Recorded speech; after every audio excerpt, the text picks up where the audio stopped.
গরম গরম চিংড়ি মাছের বড়া খেতে খুব টেস্ট। বন্ধুরা, আজকে বানিয়েছি গুঁড়ো চিংড়ি মাছ দিয়ে বড়া। তো এখানে গুঁড়ো চিংড়ি মাছ ধুয়ে একদম পরিষ্কার করে নিয়েছি। এটা সাগরের চিংড়ি। চিংড়ি মাছের মধ্যে অনেক ময়লা থাকে, তো সেটা আমি ভালো করে পরিষ্কার করে ধুয়ে নিয়েছি। এবারে ব্লেন্ডারে আমি ব্লেন্ড করে নিচ্ছি। দেখুন, একদম মিহি করে ব্লেন্ডারে ব্লেন্ড করে নিব। আপনারা চাইলে শিলপাটায় বেটে নিতে পারেন। তো আমি ভালো করে ব্লেন্ড করে নিয়েছি সবগুলো চিংড়ি মাছ। দেখুন, একেবারে মিহি হয়েছে। এবারে আমি এর মধ্যে দিয়ে দিব পেঁয়াজ কুচি, কাঁচামরিচ কুচি, ধনিয়ার গুঁড়ো, হলুদের গুঁড়ো, জিরের গুঁড়ো, স্বাদমতো লবণ,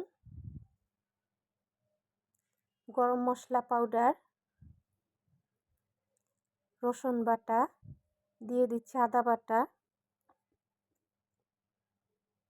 আর দিয়ে দিব বেসন 2 টেবিল চামচ। ভালো করে এবারে মিশিয়ে নিব। সবগুলো মশলা যাতে একদম মিশে যায়, সেজন্য ভালো করে আমি চামচ দিয়ে মিশিয়ে নিচ্ছি। চিংড়ি মাছ এমনি একটি সুস্বাদু মাছ, আপনি যেভাবেই রান্না করেন খেতে ভালো লাগে। এবারে দিয়ে দিচ্ছি ধনিয়া পাতা কুচি। ধনিয়া পাতা কুচি দিয়ে আবারও ভালো করে মিশিয়ে নিচ্ছি।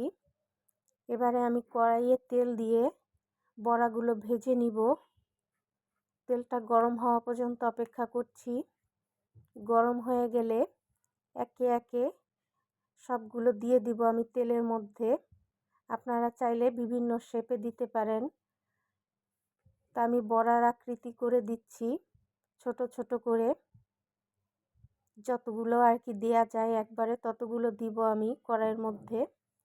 আর চুলার আঁচটা মাঝারি আছে আমি ভেজে নিব। বেশি জোরে দিলে পরে পুড়ে যাবে, সেজন্য মাঝারি আছে আমি ভেজে নিচ্ছি। সবগুলো আমি দিয়ে দিচ্ছি তেলের মধ্যে। এক পাশ ভাজা হয়ে গেলে তখন উল্টে দিব, সাবধানে উল্টে দিব যাতে ভেঙে না যায়।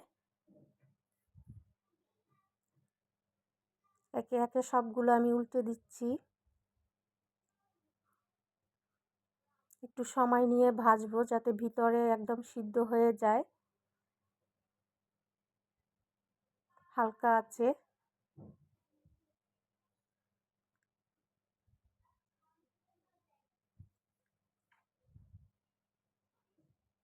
দেখুন কালারটা কত সুন্দর হয়েছে, আর একদম ফুলে বলের মতো হয়ে গিয়েছে। এবারে আমি নামিয়ে নিব তেল ঝরিয়ে। একটা টিস্যু পেপারের মধ্যে, প্লেটের মধ্যে একটা টিস্যু দিয়ে তার মধ্যে নামিয়ে নিব।